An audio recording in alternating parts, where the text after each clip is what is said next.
படைத்தலும் காத்தலும் நம்மை படைத்தவன் கைகளில்தான் உள்ளது பார்த்தா. உலகில் மனிதன் எண்ணுவது எதுவும் நடப்பதில்லை. மனிதனை கொண்டு இறைவன் என்ன நடத்த விரும்புகிறாரோ அதுவே நடக்கிறது.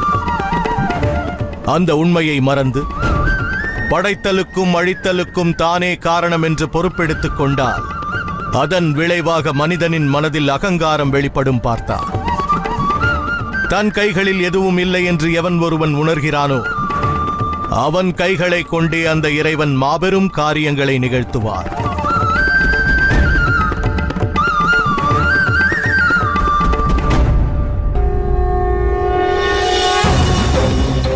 ஏனென்றால் பலி கொடுப்பதும் ஒரு விதத்தில் தானம்தான்.